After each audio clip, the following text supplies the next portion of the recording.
दोस्तों, सोचो अगर आपको बीच समुद्र में एक छोटी सी नाव पर छोड़ दिया जाए, न तो आप बाहरी दुनिया से संपर्क कर पाए और न ही आपके पास खाने पीने के लिए कुछ हो। अगर हो तो सिर्फ खुला आसमान और दूर दूर तक तूफानों से भरा हुआ समंदर। ऐसी परिस्थिति में संघर्ष करने से ही डर लगता है। तो सोचो किसी व्यक्ति ने ऐसे में 14 महीने कैसे काटे होंगे, वह कैसे जिंदा रहा होगा। यह कहानी एक ऐसे इंसान की है जो ना चाहते हुए भी बीच समंदर में तूफानों के बीच अचानक से गायब हो गया और उसे इन भीषण परिस्थितियों का सामना करना पड़ा। जानते हैं ये पूरी कहानी मेरे चैनल वॉच आउट फैक्ट्स के जरिए। पूरी पृथ्वी पर जितनी भी जमीन मौजूद है उसे मिला भी दिया जाए तो उससे 3 गुना बड़ा है प्रशांत महासागर। अगर यहाँ कोई खोता है तो बहुत मुश्किल होता है कि वह मिल जाए।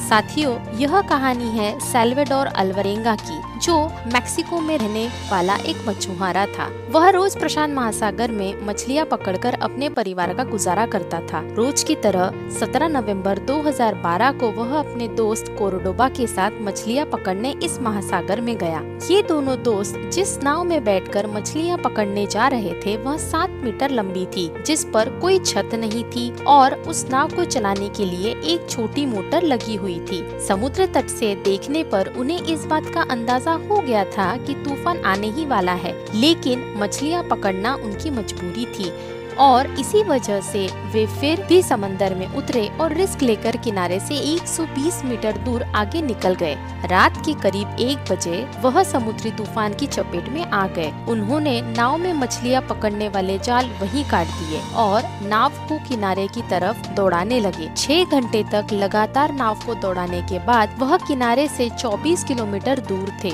लेकिन उसी समय उनकी नाव की मोटर ने काम करना बंद कर दिया। हालांकि नाव में लगा रेडियो अभी भी काम कर रहा था। उन्होंने रेडियो की सहायता से अपनी लोकेशन अपने बॉस को बताई और उनके बॉस ने कहा कि वह उनको लेने आ रहा है, लेकिन कुछ देर बाद ही उनके रेडियो ने काम करना बंद कर दिया। अब न तो वह किसी से संपर्क कर सकते थे, न ही उनके नाव को कहीं ले जा सकते थे। उन्हें किनारे पर खड़े पहाड़ नजर आ रहे थे। वह किसी तरह अपनी नाव को किनारे तक ले जाने की कोशिश करते, लेकिन तूफान के साथ विपरीत दिशा में चल रही हवाएं उन्हें किनारे से दूर ले जाने लगी और अब तो किनारे पर दिखाई देने वाले पहाड़ ने भी दिखना बंद कर दिया था। उनके बॉस ने उन्हें ढूंढने के लिए सर्च टीम भेजी। उन्होंने उन्हें 4 दिनों तक ढूंढा, लेकिन वह कहीं भी नहीं मिले और उनके बॉस ने हार मानकर उन्हें ढूंढना बंद कर दिया। अब उस नाव को ढूंढना मुश्किल था और ऐसी परिस्थिति में उनका भोजन कछुए और मछलियाँ हुआ करता था। उन्हें समुद्र में प्लास्टिक की कुछ बोतलें मिली, उसमें बारिश का पानी भरकर वे पीते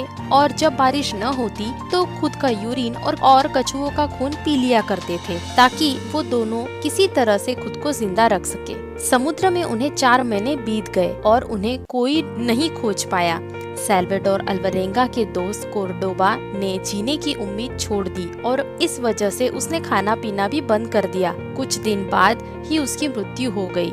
अब साल्वाडोर का इकलौता साथी भी उसे छोड़कर चले गया था और कुछ दिन बाद साल्वाडोर ने भी जीने की उम्मीद छोड़ दी और खुदकुशी करने के बारे में सोचा, लेकिन साल्वाडोर ने ऐसा नहीं किया और फिर से परिस्थितियों से लड़ने की सोची और संघर्ष करता रहा। 8 महीने बाद एक बड़ी सी नाव वहाँ से गुजरी। साल्वाडोर ने बहुत इशारे किए, लेकिन साल्वाडोर की नाव इतनी छोटी थी कि वह दिख नहीं पाई और आखिरी उम्मीद भी उसके बगल से निकल गई। 11 महीनों तक उसने करीब 8000 किलोमीटर का सफर तय कर लिया था, लेकिन फिर भी साल्वाडोर की जंग जारी रही। आखिरकार 30 जनवरी 2014 को उसे पानी में तैरते हुए कुछ नारियल और आसमान में उड़ते हुए पंछी नजर आने लगे। वह समझ गया कि जमीन कहीं आसपास ही है। साल्वाडोर को एक टापू दिखाई दिया।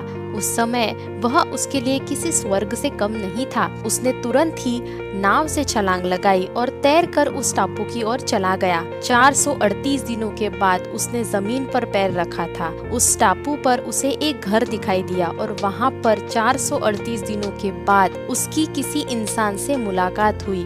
उसके बाद वह अपने घर गया और अपने इस सफर पर उसने एक किताब लिखी न चाहते हुए भी सल्वाडोर ने एक ऐसा विश्व रिकॉर्ड बना दिया जिसे चाहकर भी कोई नहीं तोड़ना चाहेगा। यह कहानी हमें एक बहुत बड़ी सीख देती है कि हमें आखिरी सांस तक हार नहीं माननी चाहिए और संघर्ष जारी रखना चाहिए। अगर सल्वाडोर का दोस्त भी हार नहीं मानता तो आज भी वह जिंदा होता। आपको ये कहानी अच्छी लगी हो तो कमेंट में जरूर बताएं। लाइक सब्सक्राइब करना ना भूलें। Thank you.